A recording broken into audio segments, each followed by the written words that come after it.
very warm welcome to our new series, The Global Health Show. We are, in this show, going to take you on a health journey that has the potential to completely change your life. I'm Liz Gunn, and with me is John Coombs, who has a long-term background as a health and social and eco-entrepreneur, as well as having spent over 40 years researching ancient knowledge in contemporary and cutting-edge sciences. So, John, what is your vision for this show? The main thing, Liz, is to empower people. A lot of people I see feeling quite desperate, they're fatigued, they're run down, they don't have a lot of hope about life. And that can turn around quite quickly. We can get remarkably good results very, very quickly with people if they change their lifestyle, adopt a new nutritional plan, and just take life a little bit more seriously in terms of their own personal well-being. Instead of putting other people ahead of themselves, start to think the first thing I need to do is look after myself. I can be 100 times more effective if I look after myself. So we're going to bring together some world authorities. Yes, and we will talk about that in a moment, Yep. but it's almost the idea of taking perhaps average health or below average health and whipping it up to top health. That's the idea of well-being, that's a new level. There's no upper limit in health. There's obviously a lower limit, but there's no upper limit. So we know from some of the great people throughout history just what you can achieve in a single lifetime, and we're aiming to encourage other people to do the same thing. The world has many challenges. We can actually master most of these challenges if we work collectively together from a place of well-being. Wonderful. So to get the best health, you need to hear from the best in their fields, and that's what we're offering you, as John says. We will talk to top scientists and researchers, best-selling worldwide authors, and health experts in their specific areas. We're also bringing in people who you can watch being taken through these wellbeing programs, including a world champion triathlete, a Lord of the Rings star, and a high-flying business luminary. In today's show, we discuss coming back from open heart surgery and building new health with film and stage actor Bruce Hopkins.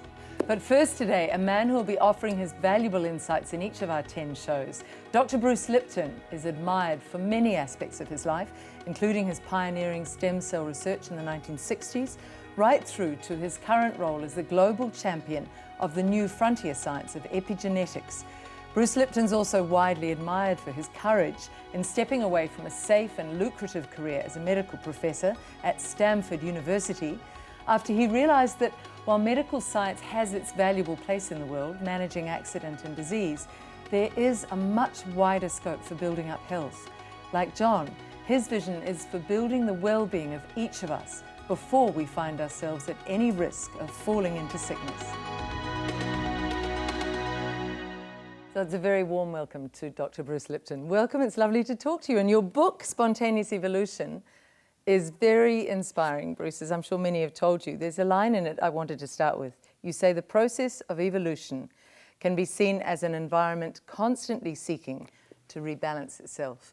Tell me about that. That's inner and outer in all of us, in the world, isn't it? Yeah, basically, what we understand about life, it lives in a very defined parameters. Not too high temperature, not too low temperature, just the right amount of oxygen versus carbon dioxide. So there's an environment that's just right. But when organisms are introduced into the environment and are growing in the environment, they're using up metabolites, they're throwing waste matter back in, they're influencing other organisms. So every organism comes in the environment seems to offset the balance to a certain degree. And then what nature has a tendency to do is to bring in another organism, a new one, to try and bring into balance. So, I mean, a very simple understanding is this.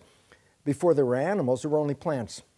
I say, well, yeah, but plants give off oxygen as part of their cycle of photosynthesis. So plants are giving off oxygen. Well, what happens is if you just have plants, there's a point where the amount of oxygen in the atmosphere becomes so great because it's the waste product, in a sense, of the plant, that what actually happened in history is the Earth caught fire. It caught fire a few times because of a lightning strike in a very high, rich oxygen environment, the whole thing flammable. So in order to keep the oxygen level from going too high, animals are introduced because animals use the oxygen and then give off carbon dioxide, which is actually used by the plant. So all of a sudden it says when you bring plants and animals in the same time, you can keep balance because the plant's excess oxygen used by the animals excess carbon dioxide used by the plants, and next thing you know, we're in perfect balance again. So that's how nature does it. So it's an incredibly optimistic view, Bruce. You could say that all of this climate change and climate warming will be rebalanced because the earth always looks for balance. It will always seek balance, and the question is, will we be here as part of the balancing act? That is still a question that's up in the air, because right now it's like 50-50. The extinction is looming, meaning that humans have, you see, every organism that comes in, as I said, brings more balance in and more power in influencing balance. So you say, where are humans in this? I say, well, pretty much at the top of the pile. I said, but what relevance is that? They have more power in balancing the environment than anything underneath them. I said, well, this is really good, except if you didn't understand that humans were supposed to bring balance, that same power could be used in a negative way and destroy the environment. This is what we're finding right now, that humans have altered the ecosystem so much in a negative way that we are threatening our own existence as well as the web of life. And many people feel helpless and hopeless there. One of the things is to raise the level of health. I know, John, this is what your whole mission in global health is. Get individuals so healthy, thinking so clearly, that they want to help the greater good. Would you agree with that? 100%. The idea is this, there's a tendency that, oh, there's so many problems in the world. Let's go out and fix the problems. The old hippie days, they had a saying, before you go out and save the world, take care of your own backyard. And this is what I think John is really trying to emphasize. Before I can go out and say, let's bring health to the world, if I'm not healthy, then what contribution am I offering? So first I become healthy, and then once I live and I'm becoming healthy, I create health in my environment. Each one of us then creating health collectively adds up to this thing. You can't send a bunch of people that are not healthy out into the world and say, make the world healthy. They're not healthy to begin with. They're not balanced. No. You've just summed up our whole program. Thank you. Our oh whole my God, series. There's so many minutes. We can replay this now over and over. Exactly. Okay. But I want to talk about how individuals do that process and what you're talking about in this book and all your books about the belief processes that can be tweaked, if you like, so that you take much more responsibility for the self. Well, yeah, because look at it this way. We have been programmed through the nature of the science and the nature of the industries that profit from us to have us feel that we are powerless. Now, I have no control over my health. I have no control over this or that. So generally, what have people been programmed with? Irresponsibility. Why should I be responsible for my health? If my genes are going to give me cancer no matter what I do, then I don't care what I do. And then we program irresponsibility in, and then nobody's responsible for anything. And then it turns out the whole thing's falling apart because the primary understanding was we are responsible for our lives and those around us. So the definition of epigenetics, which is something that you work on, Bruce, so much. Could you tell us how you sum that up? Well, yeah, it's very interesting because what I was teaching in medical school was a concept called genetics, genetic control, which is what everybody believes. Oh, my life is under genetic control, which means control by genes. Well, then think about it. As far as we know, we didn't pick the genes we came with. If we don't like the traits or the genes that we have, I'm sorry, you can't do anything about that. You've got these genes, and you can't control the genes. Well, if I buy into that story that says, my God, my life is somewhat predetermined by my genes, and I have no power over them. It creates a helplessness, a victim sort of mentality. Victim, and it's very interesting because on a business model, if somebody perceives they're a victim, then somebody else is going to come in and say, I'm the rescuer. And if you have a rescuer, then the victim says, I will give you what I have for you to rescue me. I have no control over my life, but you know, and therefore, how much money do you want? And all of a sudden you start to realize how the so-called rescuers came in, but not to really help us, but to capitalize on the fact that we believe we're powerless, and we offer money to those that are going to help us. So what's happening individually is echoed on a societal level. John, what's your experience in the clinic that you're seeing? Well, this is where most people come in with a sense of lack of knowledge of these issues, and this is the great thing about Bruce's work. It has given us the science, because Bruce did the actual research, broke it down individual cells and petri dishes, and did the research, took the genes out of the cell and watched their behaviour. We didn't have access to the science until Bruce started publishing his books and made them available. Such as the biology of belief. Biology of belief, spontaneous evolution, and then honeymoon effect. The science is now available because Bruce, as we said before, taught doctors and broke it down to small bites. And Bruce, how is it that you are finding things that are simply not being discussed on a more on a more open level, say in our medical profession or our pharmaceutical profession or politically even, what is it that's driving you, Bruce? What's taken you out of being just a straight doctor and a comfortable life into this driven passion for waking people up? Because I saw that the new science, which is epigenetics, which we'll talk about in the future, is the science where it turns out that we control our gene activity. So all of a sudden I saw that I've dedicated my life to go teach in a medical school to tell people that they're victims, and then the research in my laboratory says, well, this is a completely false assumption, that this is not true at all. And all of a sudden I started to recognize, oh my God, we were masters, but we didn't know it. And once knowing that, I said, no, I stopped teaching. I had tenure. I walked out of the university. I said, I can't teach this anymore. I know I'm teaching incorrect information. My motivation is what? To give people the freedom of knowledge. Knowledge is power. And most importantly, a lack of knowledge is a lack of power.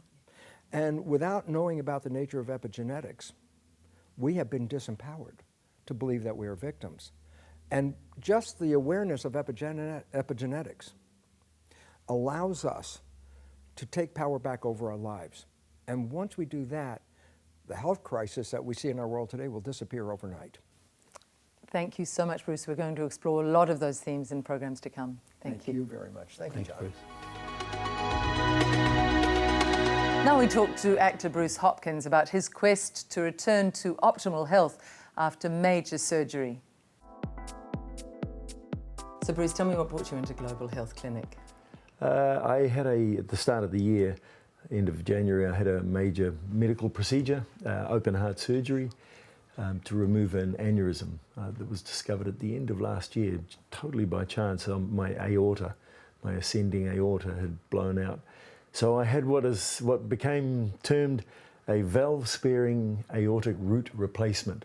So they've replaced that pipe above my heart. And it's major surgery. To give some idea, I wouldn't normally ask this of my guests, but could you show us that scar and how long it is? I'm going to speak to some of your other guests to see if you do normally ask this one. So it's a large it's scar. open heart, yeah. So it's, So you come from a background of extreme fitness, let's say, in the acting and dancing world. I remember you in Limbs when I was at university, and since then you've done what? You've been in Lord of the Rings in a very physical role. Tell us a bit about your state of fitness before this. Oh, well, yeah, well, I like to think I keep really fit, you know, for my age especially. I'm not trying to get to the Olympics, but I exercise pretty much every day. So I do my own yoga. Every now and then I get myself to a yoga class to touch base with the technique a bit, but I do my own stuff at home, ocean swim.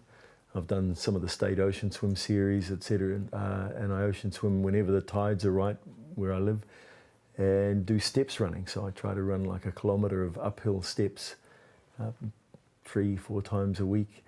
And let's put it in context. In the Lord of the Rings, you were taken on in a role. Tell us a bit about that, because of your physicality as an actor, weren't you? Yeah. There was a particular point in the shoot where they got to where this King Theoden, the horse riders, the Rohirrim, they were starting to have some major battle scenes, and they realised that there was a particular character that I think that they'd cast that wasn't going to be, he's not a big physical actor, so they needed to get another character in who was going to be able to be physical in battle scenes. And your character's name was? Gamling. So gambling without the bling. Just for people who might want to look that up. But I ask all of that because you would have been the last person who would have expected heart problems. You would have probably put yourself in a very fit, healthy category. Would that be fair? Yeah. We do have some family, history. Like my mum has had issues when she was a young girl, major stuff, and she's lived with, been on warfarin for years and years, and that's the kind of thing I want to avoid. I don't want to be sort of relying on medications all the time. And unfortunately, my brother, who is 4 years older than me, he died of an aneurysm in his groin, coming up 5 years ago. So there's a kind of a little history background there, but certainly wasn't expecting. I'd been getting checked up, some scanning after my brother died. I got told, because I was a male and the age I was, that I should probably just get some scans, and it didn't pick anything up. This came out of the blue.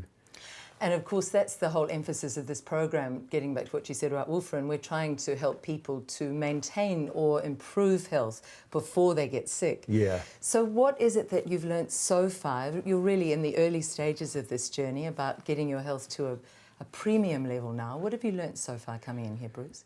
Well, essentially, kind of don't take it for granted, you know. You think you're living a health... I like to think I eat fairly healthily, et cetera, you know, along with the exercise. And I try, many years ago, I started meditation, so I try to not allow myself to get into stress scenarios in my mind. You know, it happens, but at least I'm aware of it. And I think, so I kind of, you can delude yourself. Well, it's not so much delusion. You had already taken steps. You'd taken responsibility for your own health, which is the first step on the ladder. But you're climbing that ladder of health now, aren't you? You're wanting to take it to a higher level. What have you looked at so far? Well, it's been amazing. Well, the really cool thing was doing like the hair follicle tests, and you know, because they just give you there it is, there's the report, and it's science based. You know, it's not some kind of airy fairy stuff. So yes. It's when you're looking at it in black and white on the paper in that report, you go, whoa, okay. Can you remember what first struck you with your report? Because it's a 30-page report. It's fairly substantial. Yeah. Just the things that become like a priority, you know. So you suddenly go, oh, okay, I've got some priorities. Can you give us an example of one, or is that my amino acids were kind of lacking in certain areas. So and that has a big impact on hormonal balance, which is so essential for sleep or well-being. One of my things for many years now, I do overnight talkback radio occasionally, and that screws up my sleep big time. And I was never for many years I haven't been like a deep, heavy sleeper anyway. So kind of this stuff is making me realise, okay, I need to address some of this stuff. You know. So what are some of the ways you've addressed it, getting that cell wellbeing report? What steps have you taken in here since then, Bruce? We're able to directly look at some of the products that they talk about not, you know, like priorities of don't eat certain types of foods, and also mostly it's interesting because it's a lot of it's around the nutrition side of it, you know, liquor. Yes. and it's quite interesting because it'll be quite specific. You know, the latest one came through different to the first one that said beer. Don't, you know, so lay off beer. And I haven't been a beer drinker much anyway. Yes. So, but it's just really interesting to see that. And then the first one, when I first came here, picked up radiation. You know, and I'd just been having X-rays and all that kind of stuff. So it was quite interesting to. Well, we'll be following you through just from 3 to 4 weeks in. Are you feeling a little bit better? Are you definitely noticing a difference? Yeah. Yes. Yeah. Good. We'll be following you through this, Bruce. I'll be talking to you again. Thank you. Why should I get a hair scan? Do you wake up feeling tired, have frequent headaches or memory lapses? Do you just not feel as young as you should be? Could the pollution from the environment be having an impact on your well-being? Could your diet not be sustaining you and leaving you with a lack of energy? Almost everybody these days is living with a condition they would prefer not to have. And the potential of heart disease, obesity, diabetes and cancer is becoming far more common. The changes to our food and diet, increasing environmental pollutions and stressful lifestyles can lead to a poor expression of wellness. Most of us are living way below our optimal levels of physical, mental, and emotional capabilities. Your hair can provide information on important questions speedily and effectively within just 15 minutes. The Cell Wellbeing S-Drive can instantly generate a full report digitally from our information centre based in Germany, looking at issues such as toxins, nutrients, vitamins, minerals and amino acids, immune factors and foods and additives to avoid. A single strand of hair has been proven to be one of the most effective biomarkers, as it accumulates information about a variety of processes in your entire body. Leading scientists have long known that the key to looking younger and living longer is largely controlled by the environment that we create for ourselves. 98% of our physical expression is a direct result of our environment, with only 2% directly attributed to our genes. Modern-day stress and pollutions require a modern-day solution. What toxins could be challenging you? Could they be EMF frequencies, chemicals, radiation, or even parasites? Tests do not guess. What could you be eating that is causing a challenge? What nutritional supplements are you lacking? With the awareness and information presented from a single hair test, indicating areas that need attention on your own personal optimization plan. Current conditions could be improved and future conditions could be avoided. Take a hair test today and follow the report indicators, using a step-by-step natural approach to optimize you. A sense of well-being is your own personal choice. Why not get a hair test today? Now we discuss with Dr. Darryl Turner the importance of thyroid health and how to improve and maintain it. Well, Darryl, welcome. You are from Arizona in a way, but you're actually from Napier, aren't you? What took a young man from Napier all those years ago in the 60s over to America to end up working as a leading specialist in thyroid health? What's been your journey? Well, I was into research as a scientist, and what I discovered is that in the field of hormones, no one had solved the thyroid problem. In other words, many people, that is 80% of the population, actually have a thyroid condition, but they walk around under this category called subclinical hypothyroidism. That is where they have the symptoms, but their blood tests appear to be normal, and they suffer for their entire lives. I decided to tackle the problems, solve it, so that a medical doctor can identify, dose, and titrate the patient to the right amount of medication. That's a little bit like Ed Hillary saying, I decided to climb Mount Everest. That's a huge thing to tackle. Where did you begin, Darryl? I began by researching all the different ways of identifying thyroid conditions, and I decided that reflexes and symptoms were the best way to do it. In fact, on my research, I came across a statement by a very famous doctor called Dr. A.J. Bayliss, head of the Endocrinology Society in England, head of the Lister Hospital, Department of Endocrinology, the endocrinologist of the Royal Family, and he stated to the Endocrinology Society a few years ago that none of the blood tests were accurate. That is, none. The only thing that was accurate was symptoms and reflexes. So let's look at those. Let's look at those symptoms, because people at home watching might recognize some of what you say are the leading symptoms of thyroid imbalance or lack of health there. What sorts of symptom groups are you talking about? Well, the main symptoms that you can easily identify, even when you look at a person, is where the weight distribution is, if they're tired and lethargic, do they have cold extremities like the tip of the nose, feet and hand are cold. In other words, are they wearing a jumper or a jersey when everyone is standing around in their shirts?